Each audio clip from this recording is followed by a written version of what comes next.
I didn't flinch when she said it. I didn't cry. I just watched her mouth curl into that cruel little smile she's worn my entire life. You'll never be as good as your sister. The words weren't new. They'd been carved into me since childhood, at birthdays, in school plays, in whispered comparisons when she thought I wasn't listening. My sister, the golden one. Me, the shadow. But this time was different, because now I had the knife. Growing up, I used to think her approval was oxygen. I chased it like a starving dog, grades, trophies, scholarships. And every single time she'd remind me that my sister had done it better, faster, cleaner. I believed her, until I stopped. The day I saw her ask my sister for a loan, something cracked. The almighty woman who lorded power over me suddenly looked small, desperate. My sister bailed her out, of course she did. But the illusion shattered. I realized my mother wasn't a queen, she was a parasite. And parasites survive by feeding on the weak. For years, I was her easiest meal. Not anymore. The betrayal wasn't sudden, it was constant, a drip of poison disguised as love. She praised my sister's beauty while mocking my crooked teeth. She bragged about my sister's promotions while reminding me of every rejection letter I ever got. She never said, "I'm proud of you," not once. But here's what she didn't notice. Every insult, every slight, every cruel comparison, it trained me. Not to crumble, to sharpen. I stopped needing her love the day I realized she couldn't afford her own life. The bills piled up. Credit cards maxed, loans denied. She turned to me with that same sneer, asking for just a little help. She expected the obedient daughter to hand over her savings, no questions asked. I smiled. I said yes.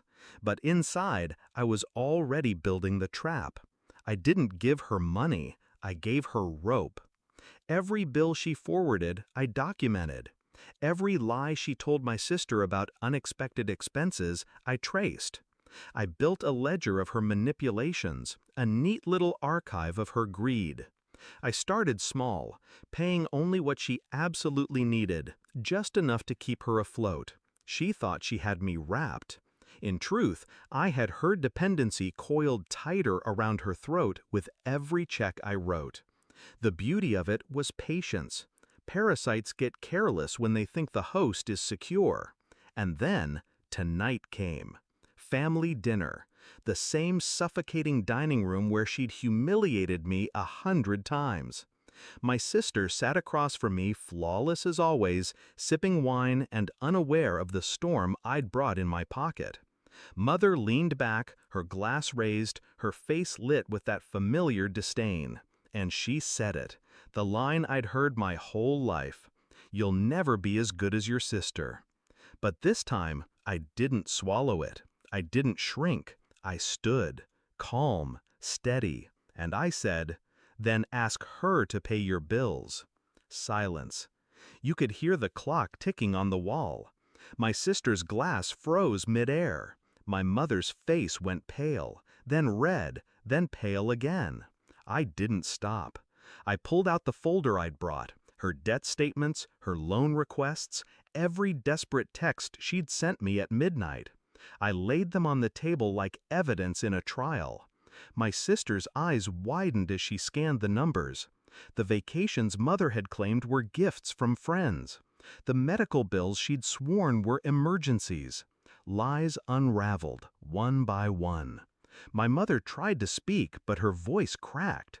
For the first time, the woman who always had a cutting remark had nothing sharp left to throw. The room wasn't mine as a child, but it was mine tonight. I watched her shrink under the weight of exposure. My sister's admiration, the crown she wore like armor, slipped from her head and rolled across the table. Because here was the truth, in black and white. The golden daughter hadn't been paying for Mother's sins. I had, quietly, relentlessly, for years. And now I was done. I didn't yell, I didn't gloat. I just leaned forward and spoke so softly they had to lean in to hear it. You've compared me to her my entire life. But the difference is, when you fell, I caught you. She didn't. I slid the folder to my sister. From now on, she can decide if she wants to. The silence that followed wasn't awkward. It was surgical. My mother looked at me like she didn't recognize who I'd become. Good. That was the point. The obedient daughter was gone. All that remained was the one thing she never thought I could be, stronger than her. Walking out of that dining room felt like exhaling after years underwater. I didn't need her approval, I didn't need her love, and I certainly didn't need her comparison. I had given her exactly what she gave me all my life, an impossible standard. Let's see how she measures up without me carrying her weight. Justice doesn't always come with handcuffs. Sometimes it comes with silence, with a single sentence, with a room gone still, and a woman finally stripped of her crown.